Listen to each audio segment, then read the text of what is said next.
What we're now describing as a replica handgun from this person's jacket pocket.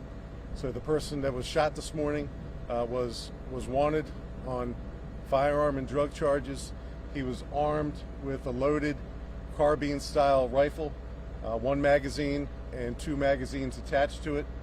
He raised the carbine-style rifle at the direction of our police officers who perceived a deadly threat, and one of our two police officers discharged his firearm, striking the suspect. Non-fatally, he's being treated at a local hospital for his injuries.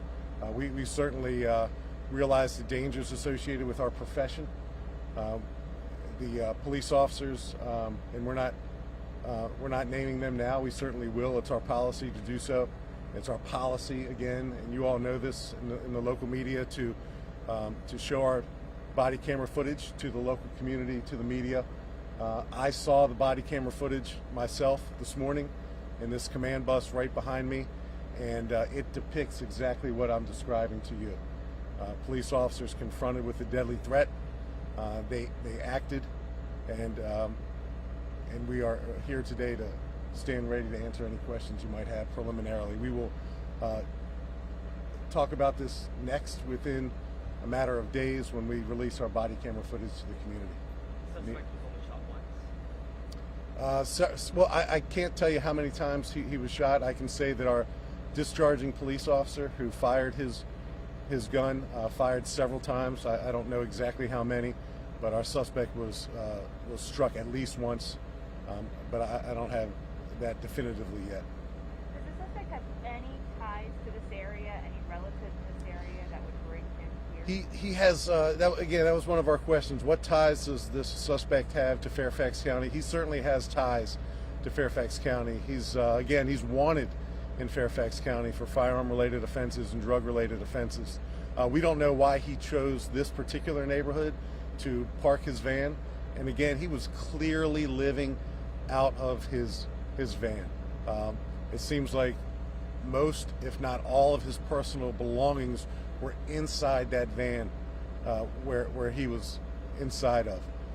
It seems like very logically he took great steps to ensure that there were curtain rods and dark curtains inside the van as well. He's been living in that van for a while, and I don't know why he chose this neighborhood to park it. And was it parked where it is now for a extended period of time? You know, the 911 caller this morning described the van as parked there for at least 24 hours.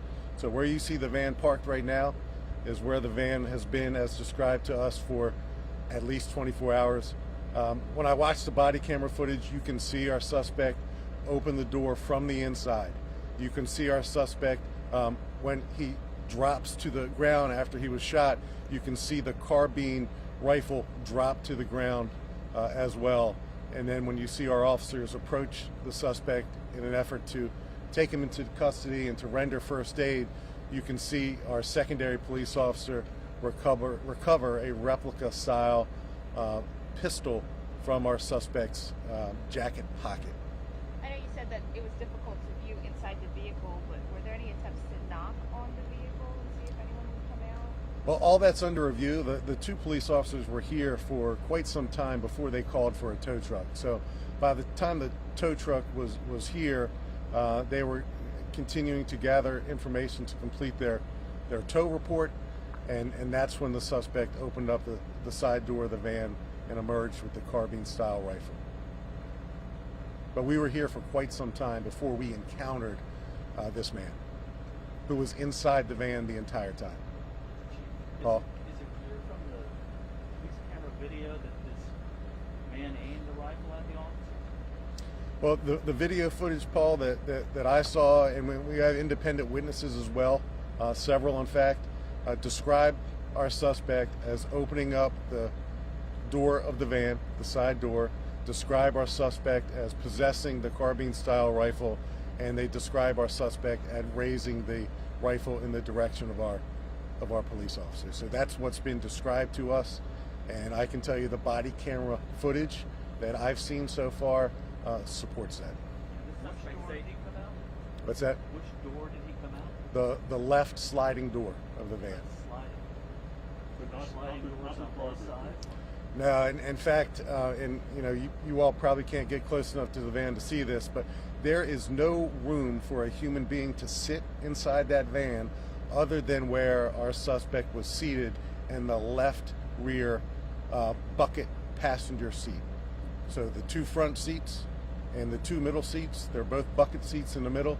Our suspect was seated in the left middle seat. There is no other room inside that entire van for any other human being to be seated. That's how crowded the van is. And I only say that to emphasize that he's been living in this van for some time now. We don't know why. I don't know what his family circumstances are. We intend to find all that out as we do a thorough investigation with all these cases. And our Internal Affairs Bureau is here along with Major Crimes, and we've already had contact with the Commonwealth's Attorney's Office, as we always do from the scenes of these incidents. But we're going to thoroughly investigate, thoroughly review, and I'll just say this too, and I know I said this recently. Thank God our profession has body-worn cameras. They really put police leadership and detectives and residents and the local media in a position to see, touch, and feel what the officers were experiencing at the moment where they made a decision to use potentially deadly force. Would you say it was a surprise when the man opened the door? Paul, I don't know if I'd describe it as a surprise. I don't believe our two police officers knew that someone was inside the van, because we had been here for several minutes. In fact, long enough for a tow truck to be requested, long enough for a tow truck to respond to the scene. So at the time that the suspect opened up the side door to the van, I believe our police officers did not know anyone was inside the van. I believe that likely took them by surprise. What also likely took them by surprise was the fact that our suspect was armed, clearly armed with a carbine-style rifle. And again, I think I described the carbine-style rifle as having one magazine of 9mm ammunition loaded in the chamber, and it had two additional magazines of 9mm ammunition attached to the carbine rifle itself. Yes, sir. Do you know whether the person who called in the suspicious vehicle had ever gone up to it, knocked on the window, investigated, reported that there might be a guy living in the van in front of their house? The call for service that I reviewed don't indicate that our 911 caller made any attempts to interact with the van or its occupants. And I'll say this, we really don't want people doing that in the first place. If people see something that looks out of place, it appears to be suspicious in nature, or folks who observe suspicious behaviors, we want them to call the police. We want them to call us so we can get out there and do that. So again, I believe the nature of the 911 call is that a resident saw a van parked for at least a day in a residential neighborhood, dark tinted windows, out-of-state tags, perceived that as not the norm of the neighborhood. And again, in fact, and I think I said this, the tag attached to the van was stolen out of North Carolina. Our suspect, again, was wanted on firearm charges and drug charges here in Fairfax County. Do you know if that person has had any mental health issues that they're aware of? Yeah, again, that's one of the first questions we ask as well. Right now, that mental health history is unknown.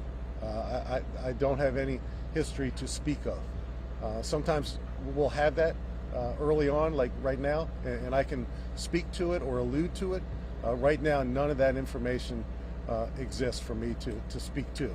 But again, by the time we do a follow-up press conference and when we show the body camera footage, I may have more in terms of his mental health. One more question, Do you know if the van itself was stolen out of North Carolina? So we're in the process of investigating the nature of the van itself, but right now the tags, the rear tag that was attached to it, was stolen out of North Carolina. So we got a stolen tag out of North Carolina, and that's what prompted the tow truck request, the impound request from our two police officers. So to be clear, did he step out with the rifle already in his hand? How quick was it by the time he lifted the rifle and the officer Yeah. shot him? So, and again, the nature of body camera footage, we all want answers really fast. And thankfully, I'm able to come to the scene and get a lot of answers. Not all the answers, but I'm able to get a lot of my questions answered by viewing the body camera footage. So I'll say that our 2 police officers were outside of the van when the sliding door opened. When the sliding door opened, our police officers saw, and the body camera footage supports this, they saw our suspect holding, armed with a carbine-style rifle with 9mm ammunition. We have residents who are serving as witnesses who support that observation, and again, our body camera footage supports it as well. I'll say this, none of these police officers woke up this morning desiring to get involved in a police-involved shooting. We certainly train to de-escalate. We train to use cover and concealment. We train unlike any other police department I've ever been associated with. But when confronted with deadly force, these 2 police officers, and I can say this because, again, I've viewed the body camera footage and I'm privy to several witness statements taken from local residents, were forced to make a deadly force scenario decision. They did so. I join you and others wishing for a speedy recovery of the suspect who sustained gunshot wounds. We certainly, wish him well. And his family is undoubtedly concerned about him, and they undoubtedly have questions that we hope to answer in the near future as well. We're also handling our police officers and offering them, world-class services when they're involved in a traumatic event like this as well. So it's a traumatic event for everyone involved, and that's why you see so many Fairfax County resources here today. Neil. Did the suspect step out of the van, or did he open the door and raise the weapon? So Neil, I'll say that again preliminarily, the door comes open. The suspect is observed by our police officers armed with the carbine-style rifle. Whether a foot or 2 feet were on the ground or not yet on the ground, I'm going to wait for the investigation to kind of sort that out. And again, you're going to see the same body camera footage that I just saw here in a matter of days. Our critical release policy that is new to the Fairfax County Police Department, new to policing. We promise our community to release body camera footage of critical incidents just like this one within 30 days. And that's a maximum. So it's certainly our intention to do that as soon as possible. Was there an exchange of words? So witnesses describe to our detectives who were investigating on the scene that our police officers were telling him to drop the gun several times. When I watched and listened to body camera footage, I hear the police officer who discharged his firearm telling the person to drop the gun several times. So our police officers were doing what they were trained to do. They were giving verbal commands to an armed person under a lot of stress.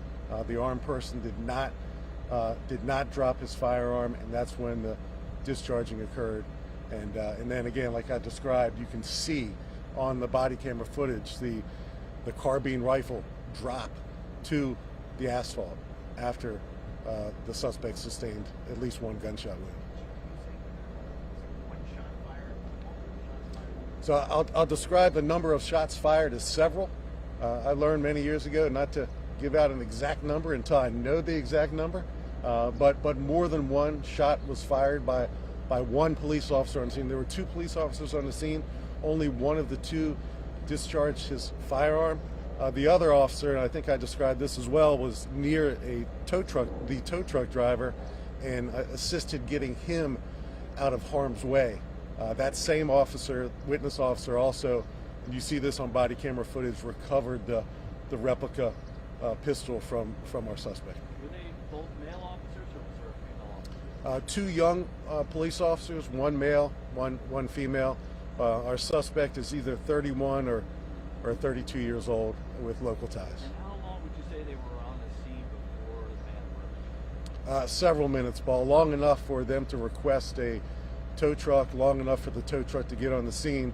But I believe preliminarily, and our investigation is going to sort this all out, I believe that our police officers and the tow truck driver, quite frankly, and the folks who called 911 had no idea that anyone was necessarily inside that van.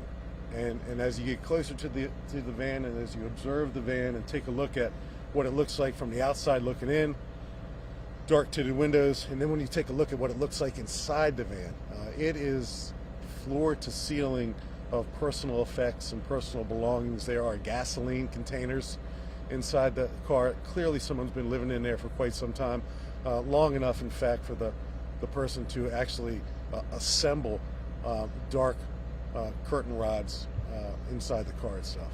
Chief, based on everything that you've seen and said, is there anything you feel could have been done differently this morning? Well, I tend to reserve my constructive remarks about our performances until the investigation is further on its way. I think the expectation that our community has, certainly local and national media has, is that police leadership is going to arrive on the scene of a critical incident like this one, view the technology that's now available to our profession, like body cameras. I mean, the Axon body camera footage is an extraordinarily useful tool to not only our detectives, but to me, because I'm able to look and see it and offer you a preliminary assessment. And my preliminary assessment, I am very comfortable in saying that our police officers were confronted with a deadly scenario and acted appropriately. Thank you.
I'm hanging in there, man. How about yourself?